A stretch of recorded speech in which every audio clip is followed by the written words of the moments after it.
First and foremost, I want to give all praises, honor, and glory to Yahweh, Bahasham Yahushai, Bahasham Rachah Kodesh.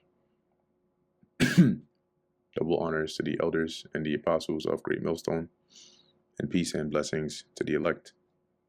And today we're going to go into the book of Ecclesiasticus, the 30th chapter.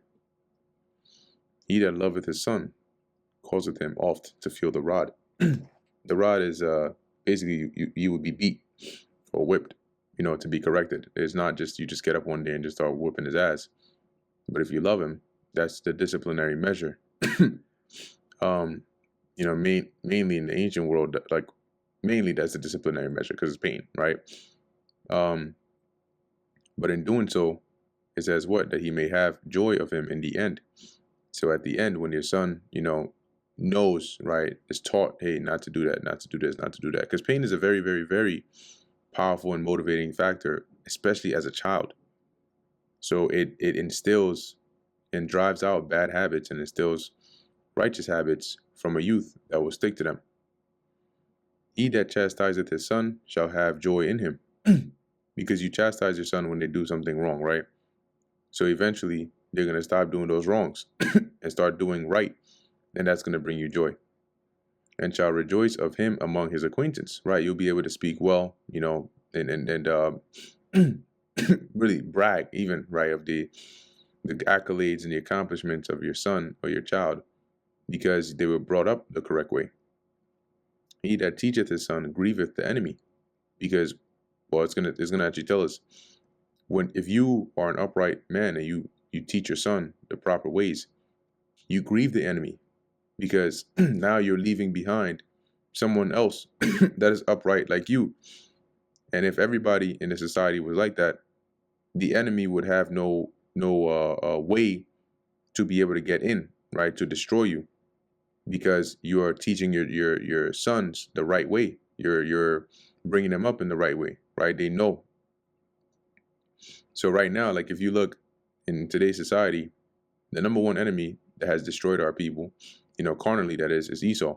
And he used deception to go after the children, the youth, corrupt their minds. But we that are being taught now, it's grieving him because it's breaking that deceptive spell that he has cast. And he no longer is able to have control over the people if they're now being taught, wising up, because he baited Israel and continues to bait them with wickedness. But the more they know, the more they abstain from that. And before his friends he shall rejoice of him, that is his son. Though his father die, yet he is as though he were not dead.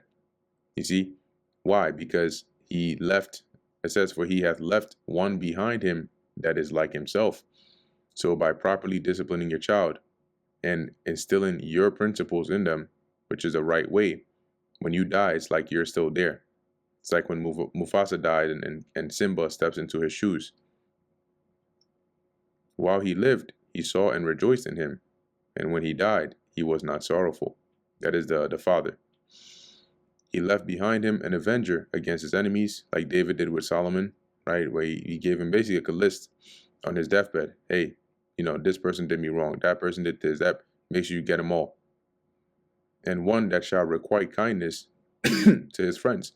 And that requires like to repay kindness to his friends. So, you'll remember, yeah, such and such did this for me.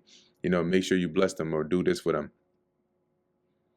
He that maketh too much of his son shall bind up his wounds, and his bowels will be troubled at every cry. All right, let's take a look at that in the GNTD. It says, but anyone who spoils his son will have to bandage his wounds. His heart will stop every time he hears a shout. Okay, or in other words, for bandage his wounds is going to be hurt, because you're not disciplining him, you're spoiling him. Verse 8, an horse not broken becometh headstrong. Broken meaning, like you break it in, right? You get it accustomed to having somebody riding it. It becomes headstrong, right? It does that thing where it launches whoever tries to mount it off. But once you break it in, you show who's boss. You mount it and stay on it long enough, it'll eventually submit to you. And a child left to himself will be willful. Right? If you don't discipline him and you let him do whatever he wants to do, he'll become willful because nobody ever put him in check. Conquer thy child, and he shall make thee afraid.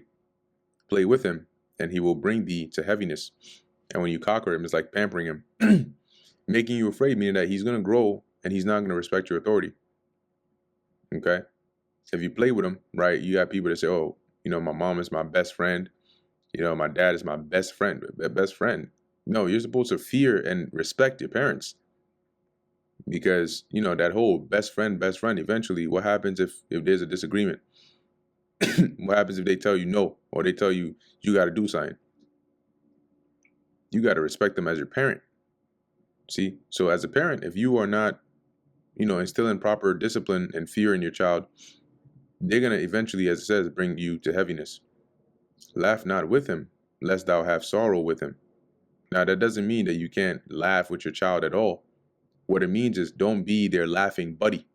It's all buddy, laughter. Everything is laughing giggles. They're not going to take you seriously.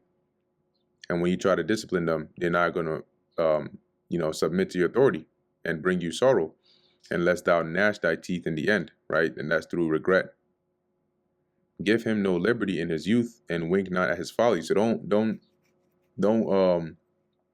tolerate, certain things. Don't give him too much freedom, because all these things, those are the crucial years. Because once you're gone, or once they're old enough, what's going to keep them in check are the things that the way you brought them up, the things you taught them when they were young.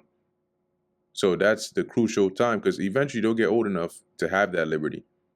But as a child, when folly is still in them, you need to drive out that folly.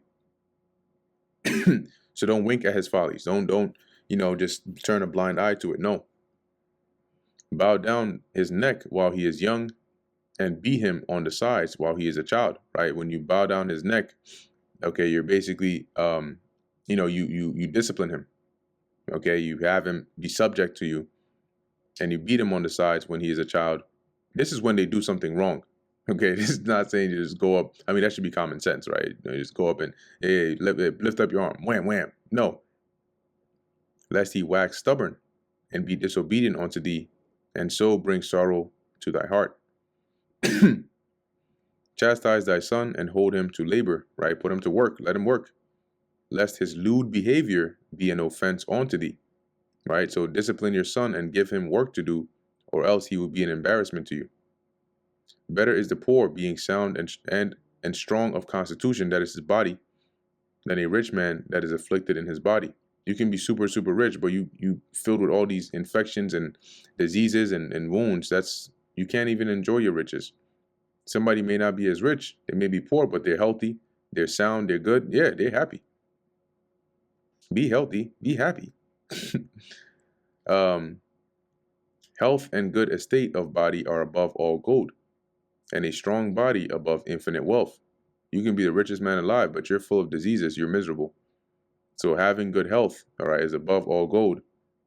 There is no riches above a sound body, and no joy above the joy of the heart. Just talking about carnal riches here. Okay? Imagine, somebody that's say like, severely, bound with infirmities. If they're rich, they give up, at least if they're wise, they give up all their riches if they could just have a sound body, because they know what it's like to suffer, going through, a body that's of weak constitution. It says here, and no joy above the joy of the heart, of the mind. A death is better than a bitter life of continual sickness. See, there's certain infirmities and sicknesses that, it's so miserable. You wake up every day and it's a battle. Right? You feel like, it had been better if you were dead. That's how painful it is to live with that kind of problem or infirmity. Delicates poured upon a mouth shut up are messes of meat set upon a grave. Okay, and let's read this here in the GNTD, verse 18. It says, the finest foods mean nothing if you are too sick to eat it. It might as well be, placed on a grave. See that? 19, what good doeth the offering unto an idol? neither can it eat nor smell.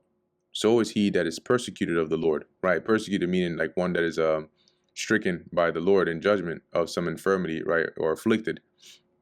You're likened unto, an idol that can't eat or smell, right? Or drink.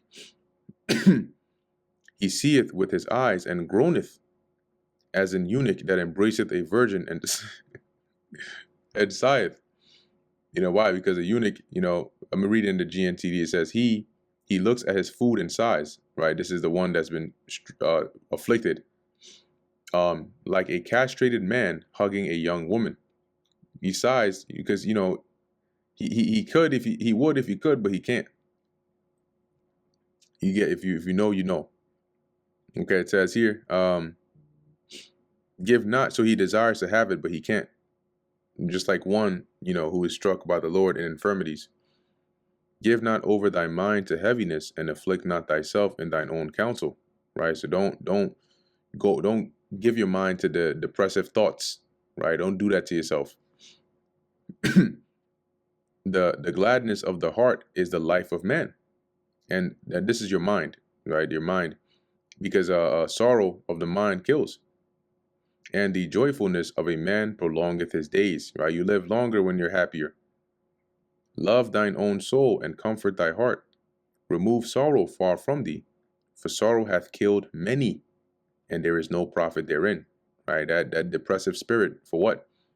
Focus on the things you do have. Focus on the brighter side. Okay, it's healthier because that sorrowful mind can actually lead to being physically ill. Envy and wrath shorten the life, and carefulness, which is stress, bringeth age before the time. That's where you get the saying that stress ages you. A cheerful and good heart will have a care of his meat and diet. Okay, a cheerful person with a good attitude will have a good appetite and enjoy his food. Okay, and he's going to watch what he eats too. And that brings us to the end of the book of Ecclesiasticus, the 30th chapter. Lord willing, that was edifying to the elect.